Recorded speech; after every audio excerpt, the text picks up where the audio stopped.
Hello everyone. So today what we're going to do is an introductory lesson for oboe. So those of you that are interested in oboe, we're going to learn how to put the instrument together. We're going to learn a few notes. We're going to learn about the reeds, how to clean the instrument every time after you're done playing. We're going to learn a little bit about how to utilize the cork grease, and we will get started here. Actually, I need to grab the cork grease. I forgot to get that out. Okay, so the first thing that we're going to do is what you can do before you even open your case is get your reeds out and get a little cup of water. So I have this little Tupperware shot glass and just a couple of my reeds, and you want to very, very gently put them in because they're very, very delicate and they can chip and crack very easily. And then they're useless after that. So, okay. And you definitely want, eventually you'll have a lot more reeds at hand, but you want to at least have 3 working reeds. I have several reed cases of reeds that are ready. So here's one 10 reed case, and this keeps them a lot safer than the little tubes that they come in, which can tend to get damaged putting them in and out. I have another reed case here, which has some that are good, some not as good, and some that I'm still working on making. Okay, so there's our reed situation. We have cork grease. Okay, and these are just set aside to soak for a couple of minutes while I'm getting everything together. So you have your instrument case and you're all ready to put it together. So I'm just going to take this bottom joint. You can tell it's the bottom joint because it has this little thumb rest here. And the top joint. Most will have these little covers to go over the cork pieces. And then I'm going to very carefully put these 2 joints together. So you want to be careful because you have these 2 little pieces here, up here, and down here. So they connect here and here. So you'll have a twist movement, but you want to make sure that you're not going to jam them into each other. Okay, so you can use this key here. I'll move that one out of the way a little bit. But you're going to gently put these together. There's lots of keys on oboe, so just make sure you're not jamming anything because then you will bend it.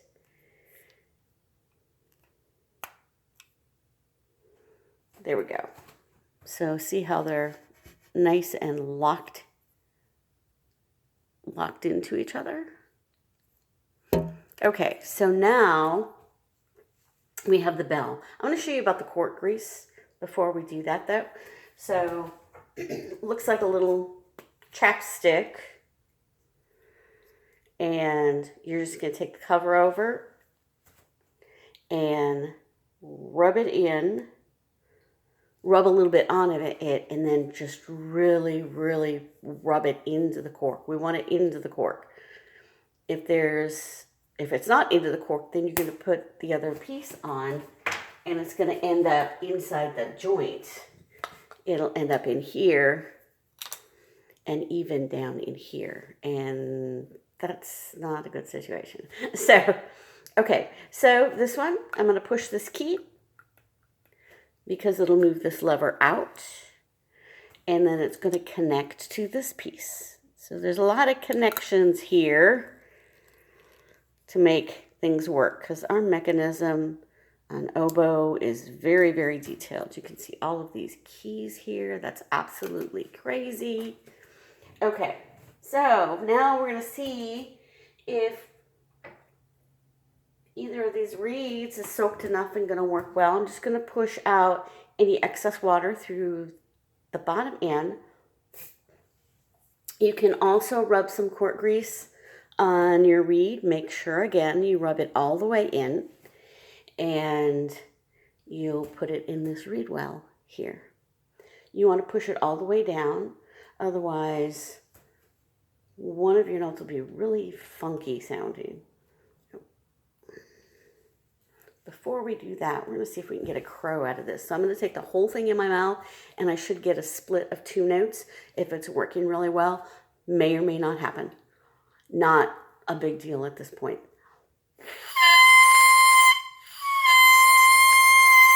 At the beginning, I got a little bit of 1,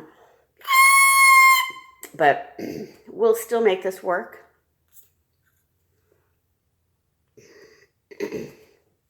Then you're just gonna, like we just did, push this in. You want to make sure, here are your thumb keys, your octave keys, and you just want it straight across from here and down your keys. Otherwise, so it's a little bit off. Okay, so if it's really twisted another way, then I'm kind of playing like that. I'll give you an example. So doesn't work too well that way, so make sure it's lined up. Okay, so to play a few notes.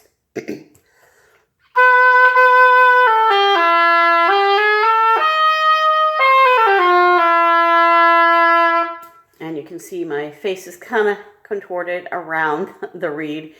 Don't pinch. You want the corners of the lips forward, and you'll just flick the reed lightly about here with the tip of your tongue. It's just a little flick. That may come, it may not. Sometimes it takes a while. That technique is called tonguing, and that gives us an exact start of a note, exactly when we want it. So it doesn't whisper in. So we have it right when we want, as opposed to a little bit and then it kind of gets there. It needs to be exact. So, so that's called tonguing.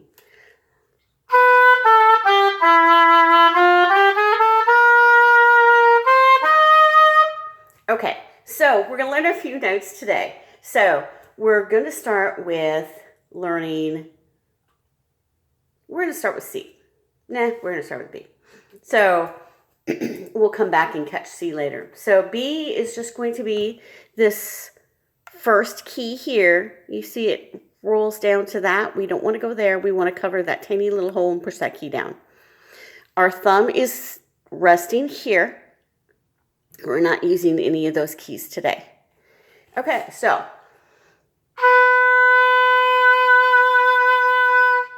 okay, then we're going to go to A, which you're going to skip these little ones. And you see this other one with a little hole there? We're going to put our second finger there.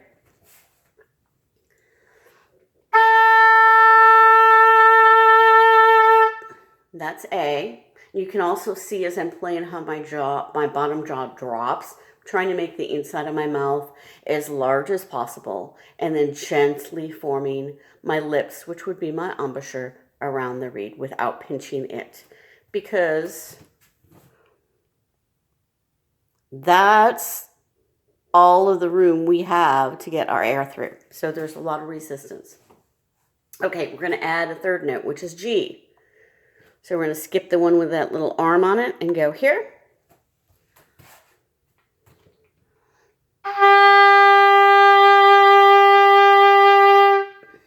Okay, there we go.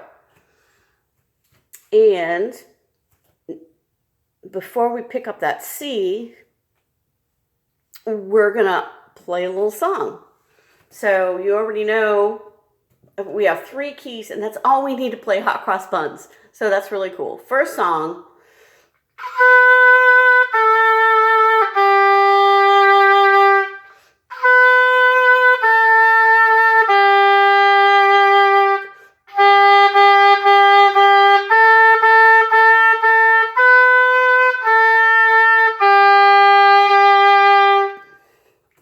Great. So go ahead and practice on that. And the other note I promised you is C, which is this first finger and then the first finger on this lower stack of keys of your right hand. Your thumb is sitting right here between the end of your finger and the first knuckle. You do not want to go past that first knuckle. Then you'll do this with your hand. You'll mess with the positioning of your fingers on the keys. And bend your wrist, and over time that will cause issues. So here's all of the notes. C, that we've learned today. Then B. Then A. And then G. Okay? So get practicing at that. I'm going to push this reed out of here and set this other one over here so they can dry out. Okay, we're going to learn about swabbing out the instrument. So oboe is really cool. You're normally not going to have a swab come with the instrument, and even if you do, it's probably one that's going to be, it's cotton or something that's going to be stuck. So this is a silk swab. It has a weight at the end. You can see it's fairly narrow because the bore of an oboe is quite narrow. So we're just going to drop the weight through the biggest part, which is the bell, and gently feed that through. It'll come through the top. And I actually just wrap my hand around just so I can feel the tension as it's going through to make sure it's not getting stuck on anything, because you don't want to have to take it to the shop because you got your swab stuck. So just very slowly and gently wrapping through. There we go. To get that out. Okay, then you also want to take care of the outside as well. So have a microfiber cloth, which you can get from an eyeglass place or a music shop. You can get it online as well. So I'm just wiping the keys off that I was using because the oil from your fingers can discolor the keys. And if your keys happen to be plated, then they can start to bubble up depending upon the acidity in your fingers. Okay, so we don't need to go. I normally take a good bit of time. Just be really, really careful you don't catch a spring in here. And so really, really gentle, because you see all of these keys. Just treat it like very, very fine china, because you don't want to get anything messed up here. Okay, so there is that. And then you take it apart the same way you put it together. I'm going to leave mine together here a minute, and because I'm going to be practicing it a little bit.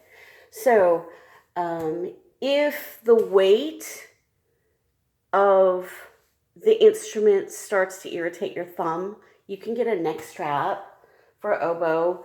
Normally there's stretchy ones, but there's all different kinds. Mine is already set how I need it. And then this just hooks over this piece here. Some will have a little ring, but most oboes don't. And then that will take a little bit of the weight and help me out a little bit to keep my thumb intact. Okay, so I also have a book that I normally use for my beginners.